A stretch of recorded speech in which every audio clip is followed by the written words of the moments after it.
যারা আচার খুবই পছন্দ করেন কিন্তু সময়ের অভাবে আচার তৈরি করে খেতে পারেন না, আজকের রেসিপিটা তাদের জন্য। আজকে আচারের একটা ফাঁকিবাজি রেসিপি শেয়ার করে দিচ্ছি, যেন সময় সংকট থাকলেও খুব সহজে আচারটা বানিয়ে খেতে পারেন। খেয়ে কেউ বুঝতেই পারবে না যে এভাবে ফাঁকিবাজি স্টাইলে আচারটা তৈরি করেছেন। তো চলুন রেসিপিতে যাওয়া যাক। প্রথমে এখানে আমি 1 কেজি পরিমাণ জলপাই নিয়ে নিয়েছি। জলপাইগুলো খুব ভালোভাবে কয়েকবার ধুয়ে নিয়েছি। জলপাই ধোয়ার ক্ষেত্রে একটা জিনিস খুবই ভালোভাবে মাথায় রাখবেন, জলপাইতে খুব বেশি ময়লা থাকে। আর জলপাই ধোয়ার খুব ভালো একটা টেকনিক শিখিয়ে দিচ্ছি, সেটা হচ্ছে পানির সাথে ভিনেগার মিশিয়ে জলপাইগুলো সেই পানিতে 15 মিনিটের মতো ডুবিয়ে রাখলেই জলপাইগুলো একেবারে পরিষ্কার হয়ে যাবে। মানে এর মধ্যে যদি কোনো রকম পোকামাকড়ও থাকে সেগুলোও বের হয়ে যাবে। জলপাইগুলো ধোয়া হয়ে গেলে এইবার একটা ক্র্যাশার নিয়ে এভাবে ক্র্যাশ করে নিচ্ছি। জলপাইগুলো ক্র্যাশারের চিকন সাইড দিয়ে ক্র্যাশ করবেন না, তাহলে এই জলপাইয়ের ভিতর থেকে পানি বের হয়ে যাবে আর অনেকটাই জুসি ভাব চলে আসবে। তখন আচারটা তৈরি করতে অনেক ঝামেলা পোহাতে হবে। এই ক্ষেত্রে হাতের কাছে যদি কোনো ক্র্যাশার না থাকে তাহলে সেই ক্ষেত্রে আপনারা চাইলে জলপাইগুলোকে একেবারে মিহি কুচি করে নিতে পারেন। কুচি করে নিলেও জলপাইয়ের আচারটা ভালোই লাগবে। এখন এর ভিতর থেকে জলপাইয়ের বিচিগুলো আলাদা করে নিচ্ছি। এখন এখানে 1 চা চামচ পরিমাণ লবণ অ্যাড করে দিচ্ছি। লবণটা আমি হাফ চা চামচ দিয়ে 2 বারে দিয়েছি।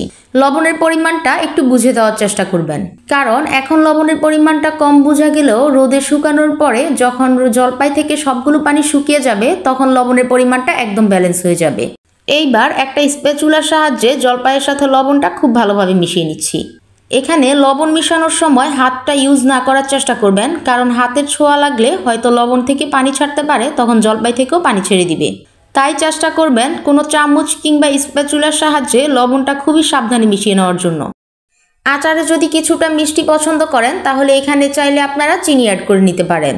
তারপর ঠিক একই প্রসেসে চিনি আর লবণটা মিশিয়ে নিতে পারেন।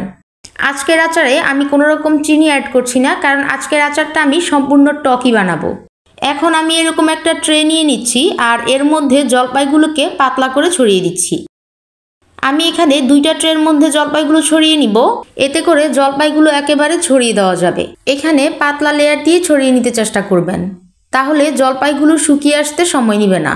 ভারী লেয়ার দিয়ে শুকোতে দিলে জলপাইয়ের কুচিগুলো শুকোতে অনেক সময় নেবে। এই তো 2টা ট্রেতেই পাতলা করে ছড়িয়ে নিয়েছি, এখন রোদে দিয়ে শুকোনোর পালা। তাহলে চলুন পরের প্রসেসটা জলপাইয়ের কুচিগুলো শুকিয়ে নেওয়ার পরেই দেখাচ্ছি। আর এই ফাঁকে জলপাইয়ের আচারের জন্য একটা মশলা তৈরি করে নিচ্ছি।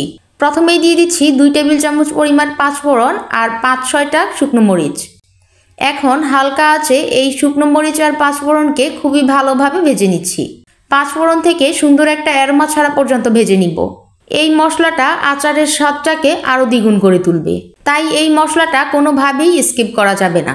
মশলাগুলো ভাজা হয়ে গেলে এইবার ব্লেন্ডারের জারে গুঁড়ো করে নিচ্ছি। এরপর চলে যাচ্ছি পরের প্রসেসে। এই তো জলপাইয়ের কুচিগুলো একদম শুকিয়ে গিয়েছে। আমি একদিনের কড়া রোদেই জলপাইয়ের কুচিগুলো শুকিয়ে নিয়েছি। এই জলপাইয়ের কুচিগুলো শুকিয়ে একদম মুচমুচে করা যাবে না, তাহলে তেল দিলে তেলে ধরতে চাইবে না। এই তো জলপাইয়ের কুচিগুলো দেখিয়ে দিচ্ছি, মুঠো করলে একদম লেগে যাচ্ছে আর হালকা চাপ দিলে আবার ঝুরঝুরে হয়ে যাচ্ছে। ঠিক এইরকম অবস্থায় রোদ থেকে নামিয়ে নিতে হবে। এইবার একটা হিটপ্রুফ বাটিতে জলপাইয়ের শুকনো কুচিগুলো ঢেলে নিচ্ছি আর তাতে আগেই ভেজে গুঁড়ো করে রাখা মশলাটা দিয়ে দিচ্ছি। আরও দিয়ে দিচ্ছি 1 টেবিল চামচ পরিমাণ সর্ষে বাটা। এখন এই উপকরণগুলো জলপাইয়ের শুকনো কুচির সাথে খুব ভালোভাবে মিশিয়ে নিচ্ছি।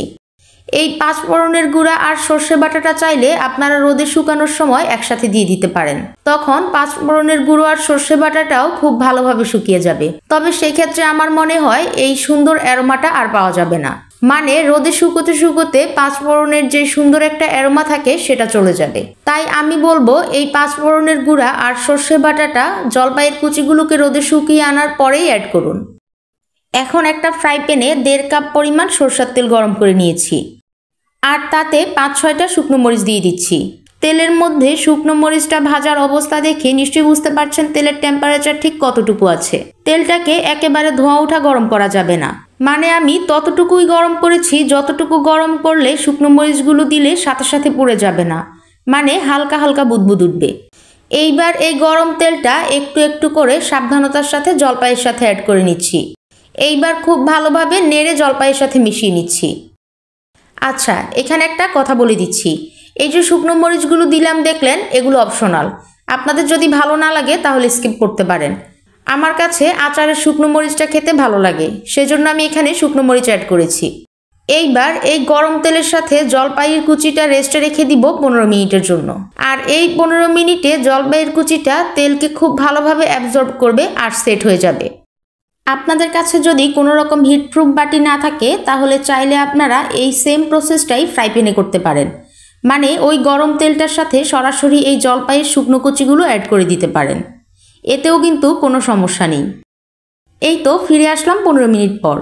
এই 15 মিনিটে জলপাইয়ের কুচিগুলো বেশ খানিকটা তেল শুষে নিয়েছে আর আগের চাইতে অনেকটাই ফুলে গিয়েছে।